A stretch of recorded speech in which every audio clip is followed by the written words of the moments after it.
What's up guys, welcome to new Unreal Engine 5 tutorial, and today I'm gonna show you on how to make your first behavior tree. It's gonna be a very easy video to follow, so let's get started. But first, check out the link in the description to get some Unreal Engine courses on Winfox. Alright, so the first thing that we're going to do is go ahead and create a new folder. In my case, I'm just gonna call it AI. And the first thing that we're gonna go ahead and create is just right click, go into artificial intelligence and create the behavior tree asset. So I'm gonna name this like BT_AI, for example. Now the thing is that we have to also create another asset that will basically merge kind of with the behavior tree. So we will also have to create under artificial intelligence a blackboard. So we'll call this like BBD_AI02. Okay. So basically the behavior tree will be, of course, the logic itself of the AI, and the blackboard will be like a series of variables that will be able to connect from the behavior tree to outside the behavior tree. Now you will understand it better when we start actually playing with it. So we're gonna go ahead and open the behavior tree. I'm gonna put it in here. So you will see that it looks a lot like, I guess, blueprints, but later on it's gonna be a bit different. So the first thing you have to make sure is that under details you have the blackboard that you created for that AI selected, and you can also toggle between them up in here, so it's really cool. Okay, so we will have first of all the root.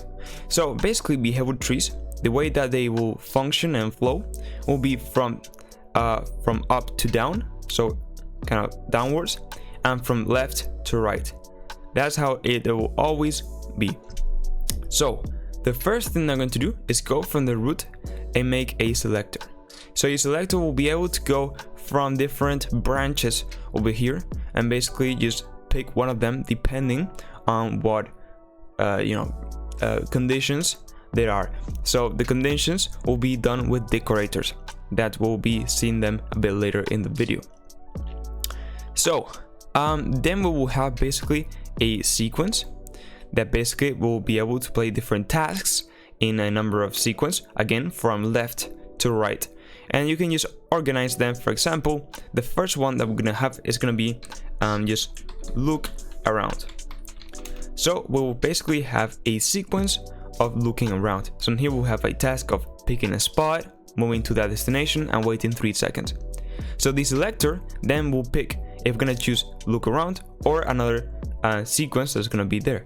But another sequence that we are gonna have is gonna be chase player. So basically that's really their function and sequence. Will just play different tasks from left to right, and then chase player again, I mean, it's a sequence, and then the selector can choose between different sequences depending on a decorator that will basically see it in a second.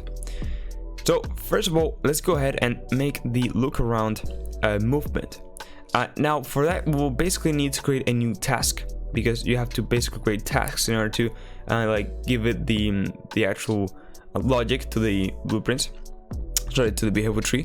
But there's also a series of tasks already created for us, so it's really cool. For example, the move to.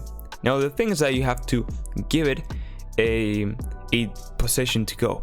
So I don't really like using this task. So what I like to do is create a new one. So we're gonna go up here into new task, and we're gonna open the AI folder. I'm gonna create a new one called basically tasks. So here we're gonna basically be placing all the tasks for this AI. So then we're gonna delete this first part. So we got BBT task, and then it's gonna be just basically roam around or something like that. Basically it will just pick a random spot and move into that. So this will basically open what it is, pretty much a blueprint. So now we have to basically add some functions into it. So we can just go into functions, override, and then the first one that we're going to use is receive execute AI. This is basically like the begin play, and it will give us the owner controller and the controlled pawn basically. And then we need to say when the this task will basically finish, so it can basically move into the next task in this sequence, because not it will just be stuck, which is a common error made in people starting out with behavior trees. So we have to basically call the finish execute, and then we will by default always pass a success. The thing is that the success would not change whether it will just continue or not.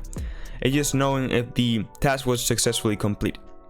Now, because we're starting out and we're not gonna be building more complex systems, we can just always leave the success on and it's gonna be okay. Okay guys, so the first thing I got to do is just make a simple AI move to.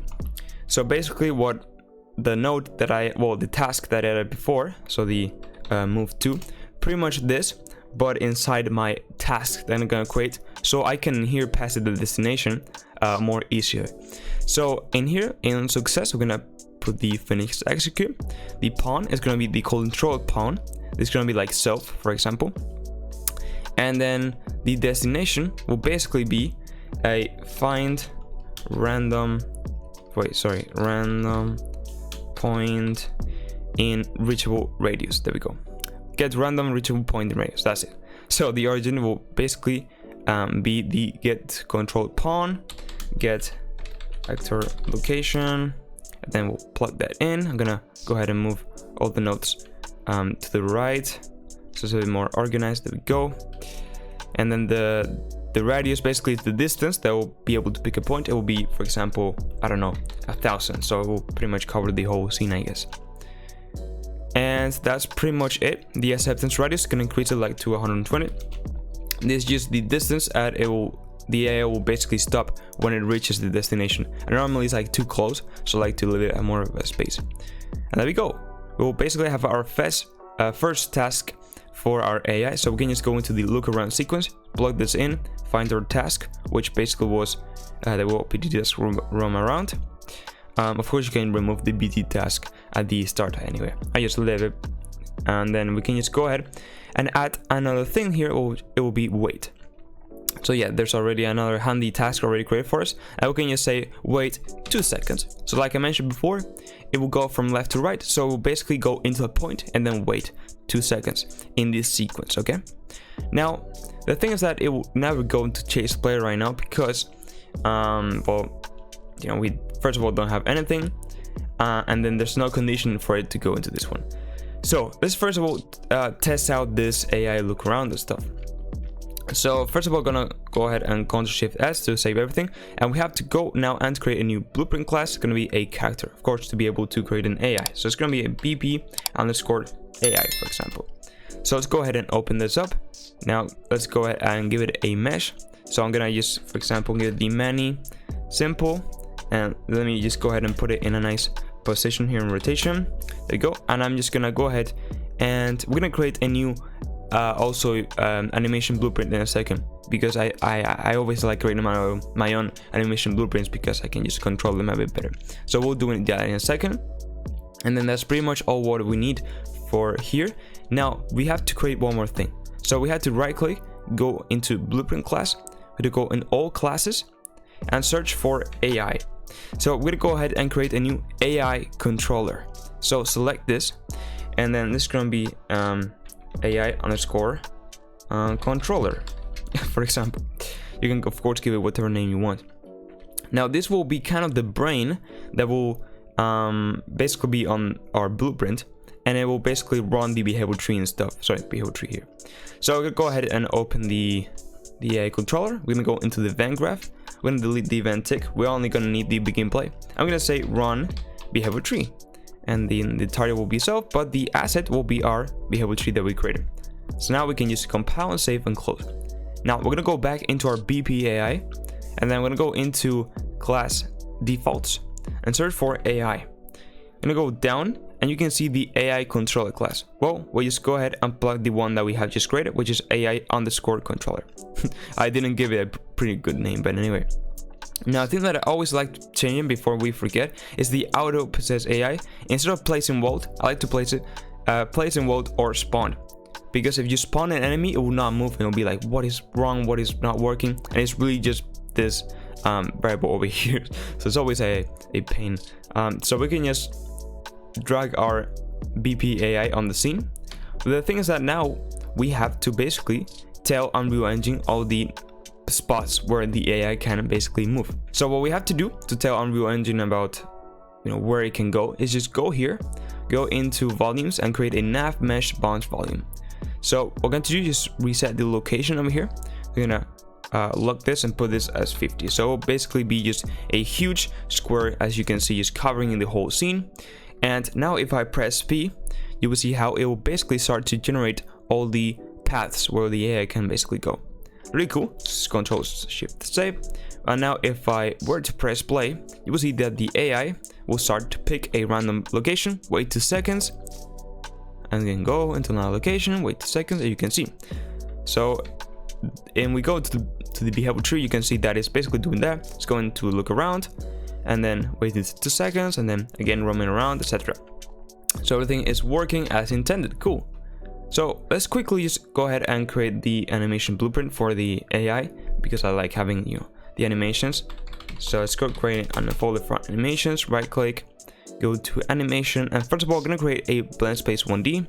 So this is gonna be the SK mannequin, and this is gonna be the AI blend space. Let's go ahead and just open this up real quick. So the horizontal axis will be speed, and then the maximum speed will be 600, and then we can just basically get the idle animation. There we go, and just put it on the left. You know, also say it's not too weird, and then the run animation will be into the right. There we go. So basically a, you know, blend space. I have a dedicated tutorial on this, so that's why I just covered it real quick.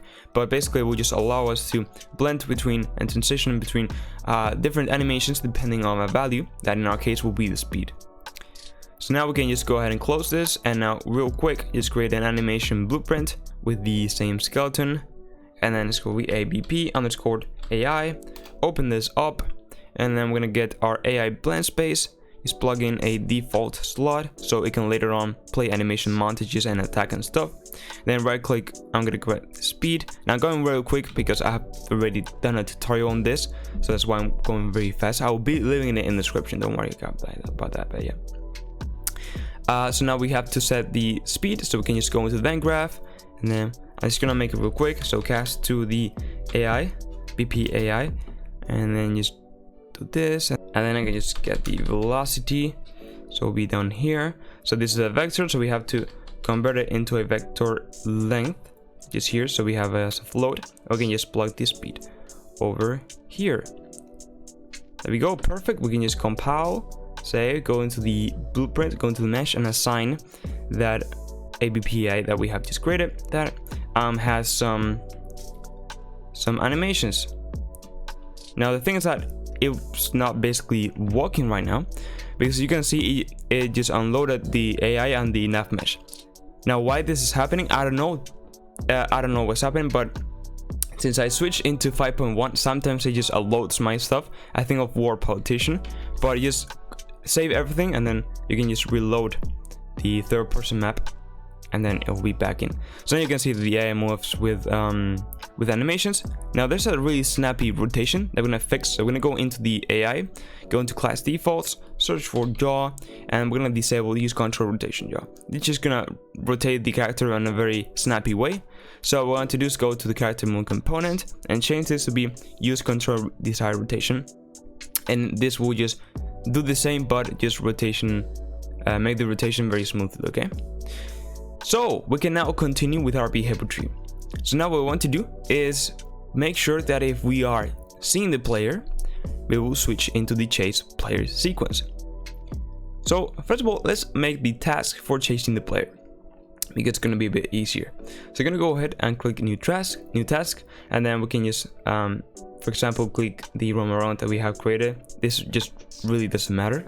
I don't know really what's there, just to fill the name. Anyway, go into tasks, visit the task, chase player. Let's go ahead and open this up. Now again, in the function, we're going to override the receive execute AIs like the gameplay, and we're going to add the finish execute, and then put this in success.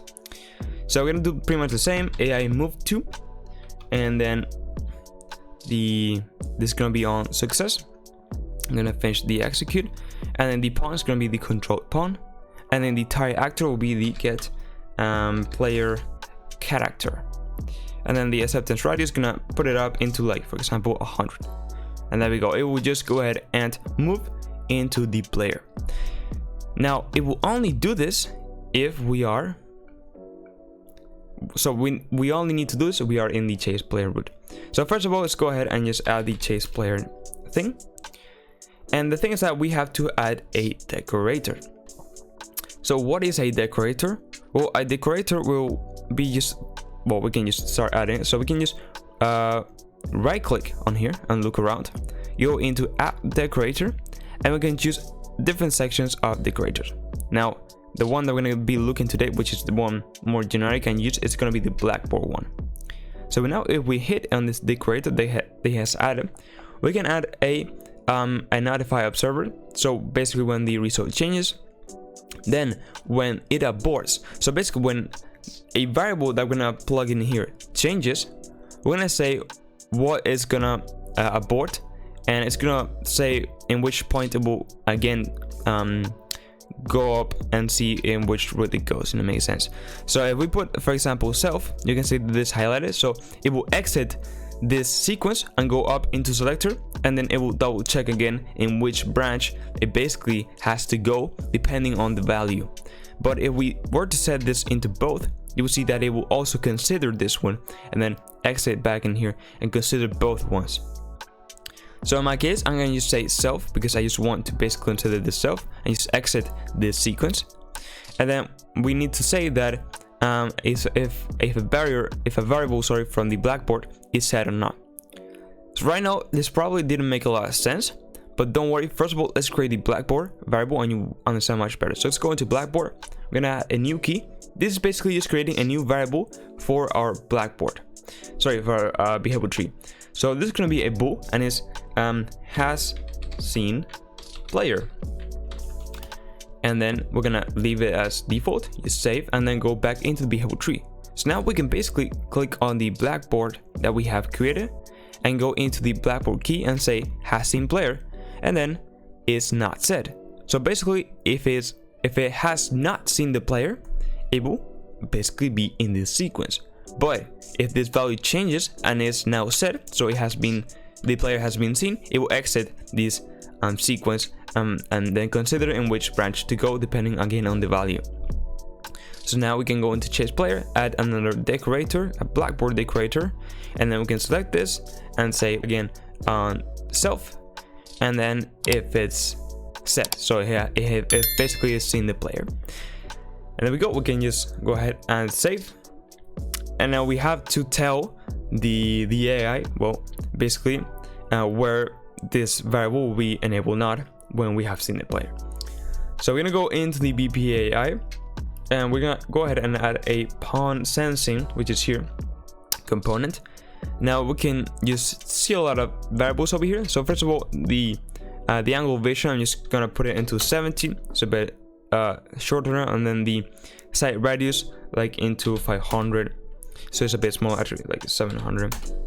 So basically we're not gonna touch sighting, sensing and stuff, only the hearing and stuff. We are only gonna see right now sight, which is the radius, the distance that it can look, and then the angle. Okay, so basically when it sees a pawn, what we're going to do is basically cast to the third person character.